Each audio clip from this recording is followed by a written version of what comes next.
அம்மா எப்ப பாரு இதே சாப்பாடு தானா? இத சாப்பிட்டு சாப்பிட்டு போர் அடிக்குதுமா. பீட்சா பர்கர்னு ஏதாவது வாங்கி கொடுங்கம்மா ப்ளீஸ்மா. காஞ்சனாக்காகவும் அவங்க பையன் ஜக்குவுக்கு இதே சாம்பார் சாதத்தை தான் கொடுத்தது. ஜக்குவும் சாப்பிடாம அவங்க அம்மாவை முறைச்சு பார்த்தான். அம்மா உங்ககிட்ட எத்தனை டைம் சொல்றது, எனக்கு இந்த சாப்பாடெல்லாம் வேணாம், எனக்கு பீட்சா பர்கர் ஆர்டர் பண்ணி கொடுங்க. ஜக்கு, காலையில தானே பீட்சா சாப்பிட்ட, இப்ப மறுபடியும் கேட்டா என்ன பண்றது? உடம்புக்கு ரொம்ப கேடு ஜக்கு. நான் இன்னொரு நாள் வாங்கி தரேன். அதெல்லாம் முடியாது, எனக்கு இப்பே பீட்சா வேணும்.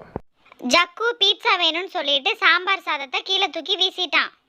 ஜக்கு, நீ வர வர ரொம்ப சேட்டை பண்ற. உன்னை என்னால சமாளிக்கவே முடியல. இப்படியெல்லாம் பிடிவாதம் பண்ணக்கூடாது. அப்ப எனக்கு உடனே பீட்சா பர்கர் கோக்லாம் ஆர்டர் பண்ணி கொடுங்க. டெலிவரி பண்ற பறவை பீட்சாவும் கோக்கு கொண்டு வந்து கொடுத்துருச்சு. பெரிய சைஸ் பீஸாவை ஜக்கு ஒரு ஆளாக சாப்பிட்டு முடிச்சுட்டு கூல் ட்ரிங்க்ஸையும் ஃபுல்லாக குடிச்சிட்டு அப்படியே அவனோட பெட்டில் தூங்கிட்டான். அம்மா அம்மா, ஜக்கு வீட்ல இன்னைக்கு பீட்சா கூல் ட்ரிங்க்ஸ்லாம் வாங்கி குடிச்சாம்மா, எனக்கும் வாங்கி தாங்கம்மா. பிங்கி, நான் நிறைய டைம் சொல்லிட்டேன், அது உடம்புக்கு கேடு, நான் வாங்கி தர மாட்டேன்னு சொல்லிட்டு நீ மறுபடியும் கேட்டுட்டு இருக்க. ஒரு நாள் இல்லை ஒரு நாள் உன்னை அடிச்சிருவேன் நான். போங்கம்மா, எப்ப பாரு இதே தான் சொல்றீங்க, வாங்கி தர மாட்டீங்க. பிங்கி அவங்க வீட்டு ஜன்னல்ல உட்காந்து வேடிக்கை பார்த்துட்டு இருந்தது. அந்த சமயத்துல காஞ்சனாக்காக வீட்டுக்கு வெளியே பீட்சா பர்கர் கூல் ட்ரிங்க்ஸ்னு ஒரு டெலிவரி பறவை வந்து டெலிவரி பண்ணிட்டு இருந்தது. காஞ்சனா ஆண்டி எப்ப பாரு ஜக்குக்கு இந்த மாதிரி பீட்சா பர்கர் தான் வாங்கி தராங்க, அது உடம்புக்கு கேடு. பிங்கி வேக வேகமா பறந்து காஞ்சனாக்காக வீட்டுக்கு பறந்து போச்சு. ஏ பிங்கி, யாரை கேட்டு நீ வீட்டுக்குள்ள வந்த? சாப்பிட்டுட்டு இருக்கோன்னு தெரியாதா? எதுக்கு நீ வீட்டுக்குள்ள வந்த?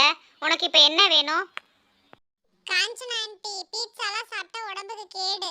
ஏ பிங்கி, உனக்கு வேணா உங்க அம்மாட்ட சொல்லி ஆர்டர் பண்ணி சாப்பிடு. அதை விட்டுட்டு எங்க அம்மாட்ட வந்து உடம்புக்கு கேடு அப்படி இப்படின்னு சொல்லிட்டு இருக்க.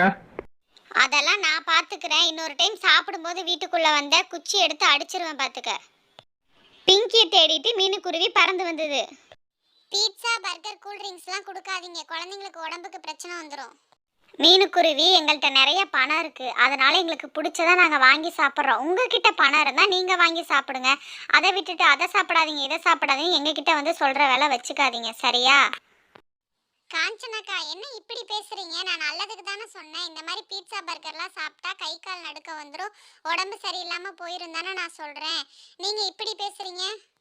கை கால் நடுக்க வந்தா என் பையனை நான் ஹாஸ்பிட்டலுக்கு கூட்டிட்டு போய் பார்த்துக்கிறேன். நீ ஒன்றும் கவலைப்பட வேண்டாம், சரியா? ஃபர்ஸ்ட் இடத்த காலி பண்ணு. மீனுக்குருவியும் பிங்கியும் பறந்து போயிட்டாங்க.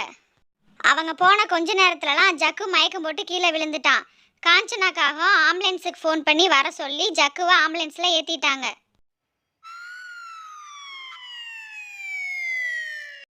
பிங்கி, நான் எத்தனை டைம் சொன்னேன், நீ என் மேல கோவப்பட்டல. ஜக்கு பீட்சா பர்கர்லாம் சாப்பிட்டு அவனை ஹாஸ்பிட்டல்ல சேர்த்திருக்காங்க. வாங்க நம்மளாம் போய் பார்த்துட்டு வருவோம். மீனுக்குருவி அவங்க பொண்ணுங்களை கூட்டிட்டு ஹாஸ்பிட்டலுக்கு பறந்து போச்சு. டாக்டர் டாக்டர், ஜக்குக்கு என்னாச்சு டாக்டர்? அவன் இப்ப நல்லா இருக்கானா? கண்ணு முழிச்சிட்டானா டாக்டர்? அந்த பையன் நிறைய பீட்சா பர்கர் கோக் குடிச்சதுனால அவன் வயிறு ஃபுல்லா புழுவா இருக்குமா. ட்ரீட்மெண்ட் பார்த்துட்டு தான் நாங்க என்னன்னு சொல்லுவோம். காஞ்சனாக்காக எதுவுமே பேசாம அழுதுட்டே இருந்தது. குழந்தைங்களா, நீங்களும் இந்த மாதிரி பீட்சா பர்கர்லாம் சாப்பிடவே கூடாது. அதே மீறி சாப்பிட்டீங்கன்னா வயிறு ஃபுல்லா புழு வந்துடும். ஹெல்த்தியான சாப்பாடு தான் சாப்பிடணும், சரியா? டெய்லியும் வீடியோ போடலான்னு இருக்கோம், சப்போர்ட் பண்ணுங்க. இந்த கதை உங்களுக்கு பிடிச்சிருந்தா மறக்காம சப்ஸ்கிரைப் பண்ணுங்க ஃப்ரெண்ட்ஸ். பை.